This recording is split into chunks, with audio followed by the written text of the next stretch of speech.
So hey guys, welcome back to my YouTube channel. So in this particular video I will start third part of this chapter first from the history book class 12 का हमने जैसे कि ईट मन के और अस्थियां वाला chapter start कर दिया था। फर्स्ट और सेकंड पार्ट अपलोड कर दिया है, ये थर्ड पार्ट रहने वाला है।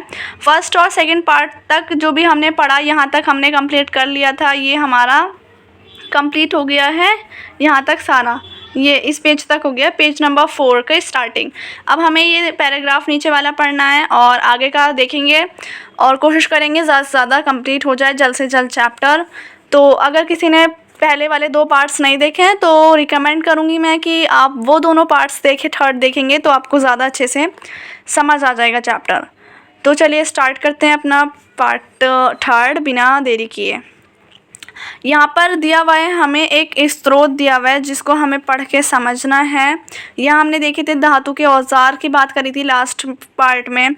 अब ये स्रोत एक है। अब इस स्रोत में क्या दे रखा है, पुरावस्तुओं की पहचान कैसे की जाती है, यानी जो पुरावस्तु मिलती हैं पुरातात्विकों को, पुरानी जो वस्तुएं हैं उनकी वो पहचान कैसे करते हैं। जैसे उनको कोई भी उन्होंने कोई भी सिविलाइजेशन, कोई भी सभ्यता खोदी, उनको कोई पुरानी चीज़ मिली बहुत प्राचीन, तो उस वस्तु की वो कैसे पहचान करते हैं, कब की है, कहाँ की है और कैसे इसका यूज़ होता था, कैसे इस्तेमाल किया जाता था, सारी इन्फॉर्मेशन वो जो उस वस्तु की निकालते हैं, इतनी प्राचीन वस्तु की तो वो कैसे निकालते हैं।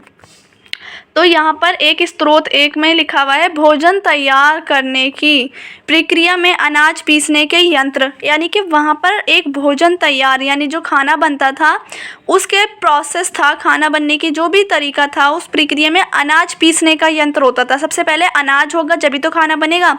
जैसे अनाज में गेहूँ आ जाते हैं और भी अलग अलग चीज़ें आ जाती हैं, तो अनाज पीसने का यंत्र जिससे हम अनाज को पीस सकते हैं, एक ऐसी मशीन, तथा उन्हें आपस में मिलाने, मिश्रण करने तथा पकाने के लिए बर्तनों की आवश्यकता थी। अगर हमें अनाज बनाना है, कुछ भोजन तैयार करना है, तो सबसे पहले अनाज को पीसना होगा और उसमें उनको आपस में मिला के उनका मिक्सचर तैयार करना होगा एंड देन लास्ट में उसको पकाने होगा अलग अलग बर्तनों में। तो उसकी ज़रूरत पड़ेगी डिफरेंट टाइप्स ऑफ यूटेंसिल्स की, बर्तनों की।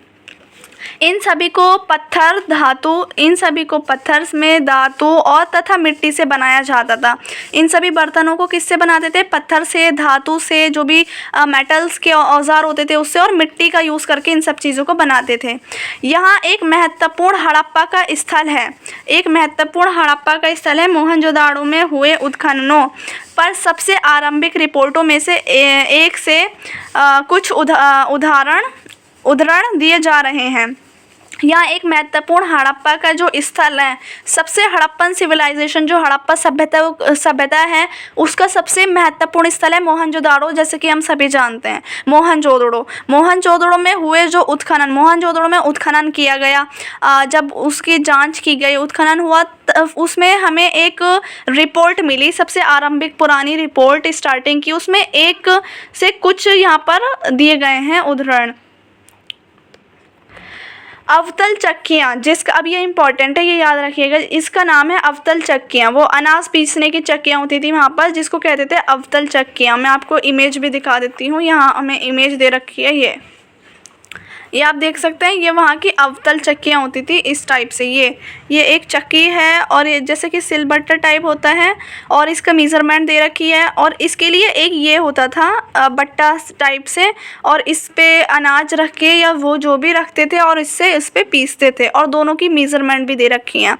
ये चित्र 1.6 में अवतल चक्की है। ये अवतल चक्कियाँ हैं, दोनों की मेज़रमेंट दे रखी है, 12 × 6.5 एंड सेंटीमीटर स्क्वायर है इसकी, एंड इसकी 28/11 सेंटीमीटर है। तो ये इनकी मेज़रमेंट है। मेज़रमेंट इतना याद रखने की ज़रूरत नहीं है, आप इसको याद रख सकते हैं कि इनका नाम अवतल चक्कियाँ था। ये मोहनजोदाड़ो में मिली थी और ये किस प्रकार से यूज़ होती हैं इनका हम अभी देखते हैं, इनके बारे में जानते हैं। बड़ी संख्या में मिली हैं, बहुत ज़्यादा मिली हैं, काफ़ी, एक आध अवतल चक्की नहीं मिली, काफ़ी बड़ी संख्या में हमें मिलती हैं।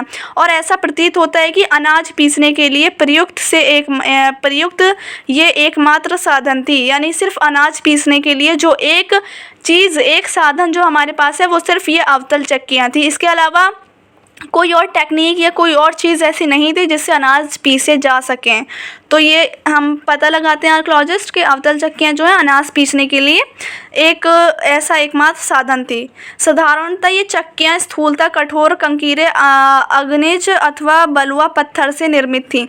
यानी कि किससे बनी गई थी? ये कठोर कंकरीले कंकर वाले अग्निज अथवा बलुआ पत्थर, इन 4 पत्थर के नाम दे रखे हैं ये। और वो किस टाइप के? एक बलुआ पत्थर से ये बनाई गई थी अवतल चक्कियाँ। ये बलुआ पत्थर में क्या, जो कि कंकरीले हो, कठोर हो, अग्निज हो, इससे ये निर्मित थी। और आमतौर पर इनसे अत्यधिक प्रयोग के संकेत मिलते हैं, यानी कि बहुत ज़्यादा इसका प्रयोग किया जाता था उस समय। चूँकि इन चक्कियों के तल सामान्यतः उत्तल हैं, यानी कि जो इनके जो तल हैं, यानी कि जो इस सरफेस है वो हमें ऐसा दिखता है थोड़ा ढाल वाला, इसलिए निश्चित रूप से इन्हें ज़मीन में अथवा मिट्टी में जमा कर रखा जाता होगा। तो हम पता लगा सकते हैं कि इनको कहाँ पर? मिट्टी में जमा कर रखा जाता होगा, जिससे इन्हें हिलने से रोका जा सके, यानी कि ताकि ये हिले ना, क्योंकि इनके जो सरफेस है वो थोड़ा सा हम कह सकते हैं जैसे झूला टाइप से होता है, उस तरीके से इनका सरफेस था, बिल्कुल स्ट्रेट तो नहीं कह सकते। तो ये हिलती रहती थी, तो इसलिए इनको जमा कर मिट्टी पे रखा जाता था। अब आगे लिखा है हिलने से रोका जा सके, जिससे ये हिले ना। 2 मुख्य प्रकार की चक्कियाँ मिली हैं। एक वो है जिन पर एक दूसरा छोटा पत्थर आगे पीछे लगाया जाता था। यानी कि 2 प्रकार की चक्कियाँ ऐसे हैं कि एक, जैसे हम आज के टाइम पे कहते हैं कि सिलबट्टे का प्रयोग फिर भी इतना नहीं होता है, कहीं कहीं गांव में देखा जाता है सिलबट्टे का प्रयोग, वरना अब तो मिक्सचर होते हैं सब चीज़ पीसने के लिए, और बड़ी बड़ी मशीनें आ गई हैं अनाज पीसने के लिए। लेकिन फिर भी देखा थोड़ा बहुत देखने को मिल जाता है सिलबट्टे टाइप से, उसी तरीके से ये भी था। एक वो जिन पर एक दूसरा जो एक छोटा सा पत्थर जो हमने यहाँ पर देखा, ये जो छोटा वाला पत्थर है, ये जो है पिंक जिसको मैंने कलर किया है, ये इसके ऊपर आगे पीछे इसको करा जाता था ताकि वो अनाज इस पे से पिस जाए। एक छोटा पत्थर जो था दूसरा, उसको आगे पीछे चलाया जाता था, जिससे निचला पत्थर खोखला हो गया था, और उसके कारण क्या हो गया था, नीचे वाला जो बड़ा सा पत्थर था वो खोखला हो गया था। तथा दूसरी वह है जिनका प्रयोग संभवतः केवल सालन या तरी बनाने के लिए, जड़ी बूटियों तथा मसालों को कूटने के लिए किया जाता था। हम जड़ी बूटी जो होती हैं, जैसे पत्ते होते हैं जड़ी बूटी के, वो सब हम कूट सकते हैं इनसे, या मसालों को भी हम कूटने के लिए इसका प्रयोग करते थे, या कभी कभी सालन या तरी बनाने के लिए भी प्रयोग में लिया जाता था। इन दूसरे प्रकार के पत्थरों को हमारे श्रमिकों द्वारा सालन पत्थर का नाम दिया गया। यानी इनको क्या कहा गया? सालन पत्थर इनको नाम दिया गया। तथा हमारे बावर्ची ने एक यही पत्थर रसोई में प्रयोग के लिए संग्रहालय में उधार मांगा है। यानी कि इनके जो बावर्ची हुआ करते थे, उन्होंने क्या किया? संग्रहालय में उधार मांगा इसका, ये वाला जो पत्थर है रसोई में प्रयोग करने के लिए। तो ये हमें मिलता है 1937 से है, और एक एर्नेस्ट मेके हैं फर्दर एक्सकेवेशन एट मोहनजोदाड़ो। इस बुक में हमें इन्होंने एर्नेस्ट मेके ने 1937 में ये एक पैसेज था जो कि हमें यहाँ पर एनसीईआरटी में पढ़ने के लिए मिला है। आई होप आप सबको अच्छे से समझ आ गया होगा ये किस तरह की हैं, क्या इनका प्रयोग होता था, किस लिए ये यूज़ की जाती थी, एंड ऑल सभी चीज़ें इसके बारे में। अब हमारा 3rd टॉपिक है मोहनजोदाड़ो एक नियोजित शहरी केंद्र। हम सभी जानते हैं कि जो मोहनजोदाड़ो है वो एक शहरी केंद्र कहलाता है, और शहरी केंद्र नियोजित है। नियोजित का मतलब होता है जो बिल्कुल प्लानिंग से बनाया गया था, हर चीज़ प्लानिंग से थी वहाँ पर। संभवतः हड़प्पा सभ्यता का सबसे अनूठा पहलू शहरी केंद्रों का विकास था। यानी कि जो हड़प्पा सभ्यता का सबसे अनूठा पहलू है ना, शहरी केंद्र, उसका विकास था, शहरी केंद्रों का विकास। क्योंकि वहाँ का शहरी केंद्रों का विकास था, इसलिए वो सबसे अनूठा पहलू माना जाता है पूरे हड़प्पन सिविलाइजेशन का, हड़प्पा सभ्यता का। आइए ऐसे ही एक केंद्र मोहनजोदाड़ो को और सूक्ष्मता से देखते हैं, बहुत गहराई से उसको एनालाइज करते हैं, मोहनजोदाड़ो के बारे में पढ़ते हैं। हालांकि मोहनजोदाड़ो जो है, मोहनजोदड़ो इंग्लिश में हम मोहनजोदाड़ो कहते हैं। मोहनजोदड़ो सबसे प्रसिद्ध पुरा स्थल है। प्रसिद्ध यानी कि जो सबसे ही ज़्यादा फेमस है, पूरे हड़प्पन सिविलाइजेशन, हड़प्पा सभ्यता का जो सबसे प्रसिद्ध फेमस स्थल जो है वो मोहनजोदाड़ो ही है।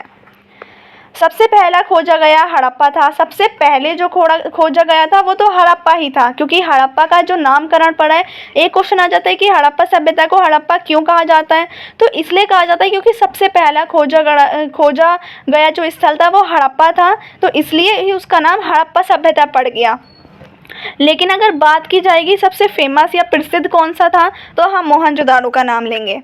बस्ती जो मोहनजोदाड़ो थी उसकी बस्ती को दो भागों में विभाजित थी, दो भागों में बटी हुई थी। एक छोटा सा था लेकिन ऊंचाई पर बनाया गया था। मोहनजोदाड़ो में एक छोटा सा स्थल था लेकिन बहुत ऊंचाई पर बना हुआ था, और दूसरा जो था वो कहीं बड़ा था, बहुत बड़ा था, लेकिन नीचे बना हुआ था, काफ़ी नीचे था। तो ये आपको याद रखना है, ये इम्पोर्टेंट लाइन है। मोहनजोदाड़ो की जो बस्ती थी वो दो भागों में थी। एक तो थी जो छोटा सा था लेकिन वो ऊंचा था, ऊंचाई पर बना हुआ था, लेकिन दूसरा जो था वो बहुत बड़ा था लेकिन नीचे बना हुआ था। तो ये एक इम्पॉर्टेंट चीज़ है। जैसे कि इस मैप में आप देख सकते हैं, ये है निचला शहर।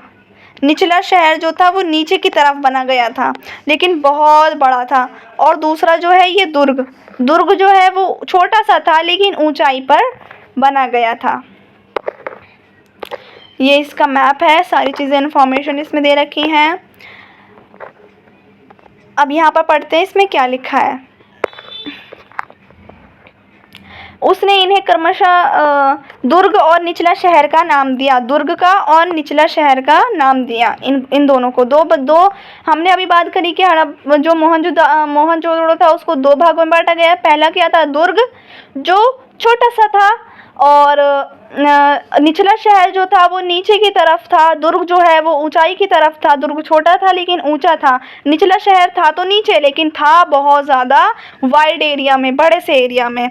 दुर्ग की ऊंचाई का कारण ये था, अब ये कारण बता रहे हैं कि दुर्ग जो था वो छोटा था लेकिन इतना ऊंचा क्यों था वो, तो ऊंचाई का कारण ये था कि यहाँ की संरचनाएं कच्ची ईंटों के चबूतरों पर बनी थी। कच्ची ईंटों के चबूतरा हम एक एग्जाम्पल से ले सकते हैं, जैसे मान लीजिए चबूतरा आपने सबने देखा होगा, ये मिट्टी का बना रहता है। ये यहाँ पर ईंटें लगी हुई हैं और ये मिट्टी का एक चबूतरा बना हुआ है। अब यहाँ पर जो है चबूतरे पर इतना ऊंचा ये चबूतरा है, बहुत ऊंचा चबूतरा था, और उसके ऊपर वो दुर्ग बना हुआ था, उसके ऊपर वो था दुर्ग का एरिया। तो इसलिए ये ऊंचाई का कारण था, क्योंकि वो कच्ची ईंटों की जो चबूतरा था उस पर बना हुआ था दुर्ग।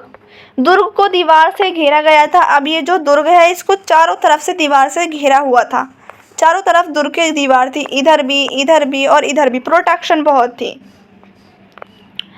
तो दुर्ग को चारों दीवारों से घेरा गया था, जिसका अर्थ है कि इससे निचला शहर से अलग किया गया था। दीवारों से घेरने का, जैसे निचला शहर जो है वो यहाँ पर है, दुर्ग ऊंचाई पर है, दुर्ग ये रहा, दुर्ग रेड पेन से ले लेते हैं, दुर्ग ये है, चबूतरे पर ये बना हुआ है दुर्ग, और ये है निचला शहर। तो यहाँ पर दीवार आ गई, यहाँ पर क्या खड़ी कर दी, ये पूरी दीवार खड़ी कर दी ताकि ये दोनों जो हैं एक दूसरे से अलग हो जाएं। निचला शहर भी दीवार से घेरा गया था, नीचे वाले शहर को भी दीवार से घेरा गया था। इसके अतिरिक्त कई भवनों को ऊंचे चबूतरों पर बनाया गया था।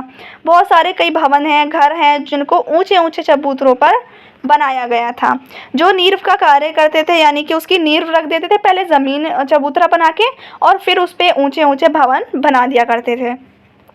अनुमान लगाया गया है कि यदि एक श्रमिक प्रतिदिन 1 घनीय मीटर मिट्टी ढोता होगा तो मात्र आधारों को बनाने के लिए ही 40 लाख श्रम दिवसों, अर्थात बहुत बड़े पैमाने पर श्रम की आवश्यकता पड़ती होगी। बिल्कुल सही बात है। श्रमिक यानी कि अगर हम एक श्रमिक, एक मजदूर की बात कर लें तो वो रोज़ाना अगर 1 घनीय मीटर मिट्टी धोता है तो हमें इस पूरे को बनाने के लिए 40 लाख का टाइम लग सकता है। 40 लाख श्रम का, 40 लाख श्रम को, तो ये बहुत ही बड़े पैमाने पर श्रम की हमें वहाँ पर ज़रूरत देखने को मिलती है। ऐसा पॉसिबल है कि बहुत बड़े पैमाने पर मज़दूरों की, श्रमिकों की ज़रूरत पड़ी होगी उनको।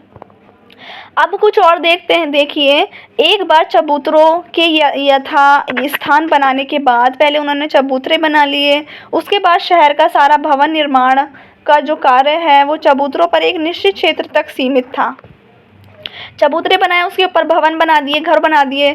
इसलिए ऐसा प्रतीत होता है कि पहले बस्ती का नियोजन किया गया था। अब ये इंपॉर्टेंट लाइन है, ऐसा क्या प्रतीत होता है, इसलिए हम ऐसा प्रतीत होता है कि पहले जो बस्ती है, जो मोहनजोदाड़ो है, उसकी जो बस्ती का नियोजन है वो पहले किया गया होगा। नियोजन का मतलब है कि जो प्लानिंग से किया गया हो। विदाउट प्लानिंग कुछ नहीं हुआ था, हर चीज़ प्लान से है, क्योंकि हर चीज़ में एक अपनी स्पेशल क्वालिटी दिखने को मिलती है और बहुत ज़्यादा अच्छे मेज़रमेंट के तहत उन्होंने काम सारा किया था और फिर उसके अनुसार कार्यान्वयन, यानी कि उसके बाद काम किया। पहले उन्होंने सारी प्लानिंग करी कि कितनी ऊंचाई है, कितना मेज़रमेंट रखना है, कितना नापतोल करना है, सब पहले प्लानिंग करी और उसके बाद काम शुरू किया। नियोजन के अन्य लक्षणों में ईंटें शामिल हैं। और हमें ये कैसे पता चलता है कि उन्होंने पहले प्लानिंग की होगी और फिर काम किया? तो हमें ईंटें मिलती हैं मोहनजोदाड़ो की। जो हमें ईंटें मिली हैं वो एक ऐसी ईंटें हैं जो बिल्कुल सिमिलर ईंटें पूरे हड़प्पन सिविलाइजेशन में मिली हैं और सभी ईंटें एक ही साइज़ की हैं, सेम साइज़ की। तो इससे हम अनुमान लगा सकते हैं, जो भले ही धूप में सुखाकर अथवा मिट्टी भट्टी में पकाकर बनाई गई हों। ईंटें कैसे बनती थी? ईंटें पहले धूप में सुखाते थे और फिर भट्टी में पकाते थे मिट्टी को, तो वो ईंट बन जाती थी। एक निश्चित अनुपात की होती थी। निश्चित मतलब कि सिर्फ सारी ईंटें, जितनी भी वहाँ पर ईंटें मिली हैं, हज़ारों, जितनी भी तादाद की ईंटें हैं, वो सिर्फ एक ही अनुपात यानी कि एक ही रेशो की मिली हैं। सबका सेम साइज़ है, कोई अलग नहीं है। जहाँ लंबाई, चौड़ाई और ऊंचाई सबकी सेम है। अब ये क्या क्या है ये भी आपको ये इसमें बता रखा है कि लंबाई कितनी थी, ऊंचाई कितनी थी, चौड़ाई कितनी थी। वहाँ की उसकी लंबाई थी 4 गुनी, रेशो बताया 4 गुनी जो थी वो लंबाई थी, और उसके बाद जो चौड़ाई थी वो दुगनी होती थी, चौड़ाई दुगनी होती थी। ये लिखा है 4 गुनी और दुगनी।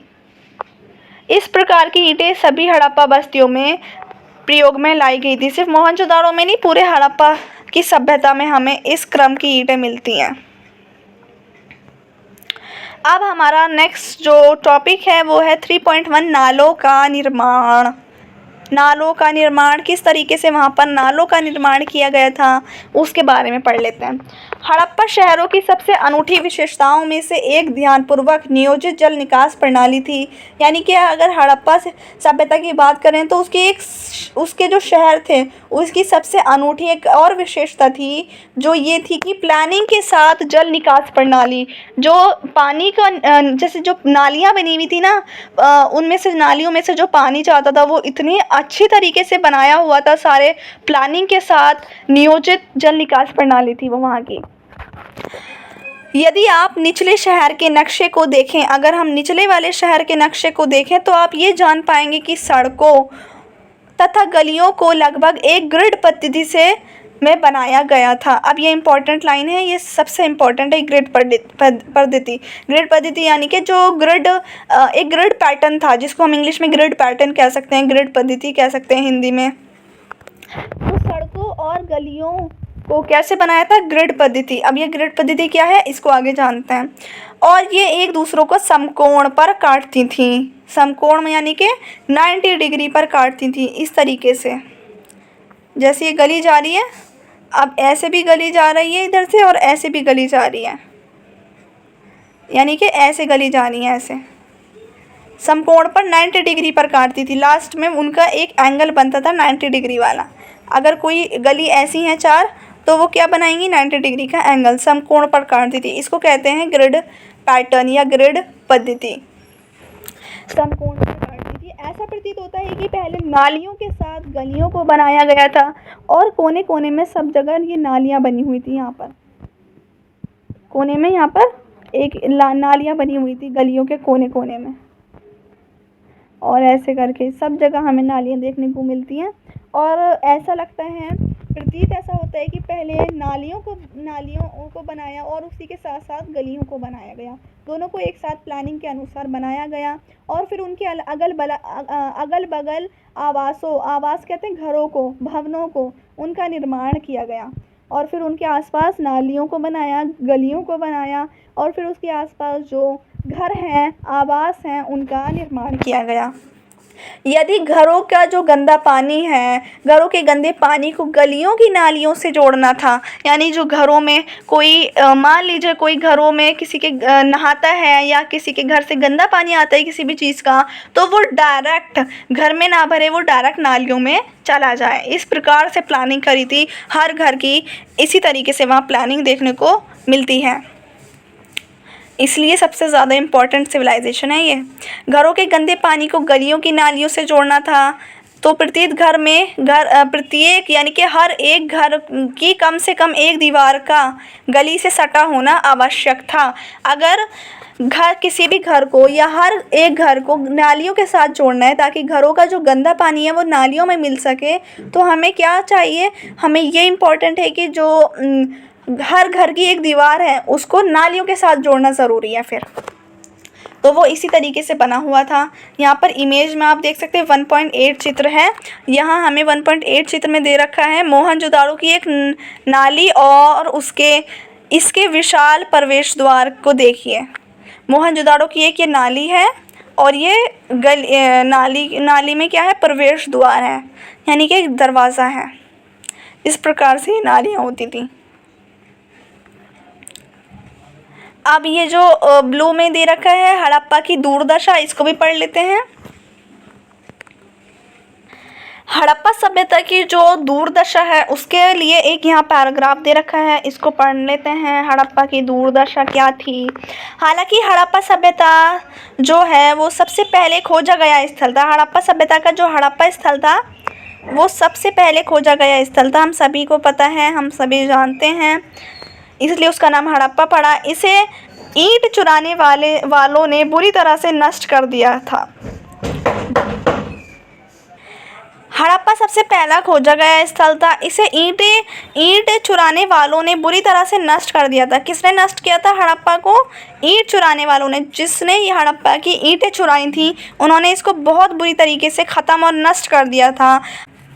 1875 में ही भारतीय पुरातात्विक सर्वेक्षण यानी कि जो आर्कियोलॉजिकल सर्वे ऑफ इंडिया है, उनके सबसे पहले जनरल अलेक्जेंडर कनिंघम जो हैं, जिन्हें सामान्यतः भारतीय पुरातत्व का जनक भी कहा जाता है। अलेक्जेंडर कनिंघम एक ऐसा नाम है जो आपको याद रखना है, जो कि भारतीय पुरातात्विक सर्वेक्षण 1875 जो मैं रेड पेन से हाईलाइट कर रही हूँ, ये इम्पोर्टेंट है।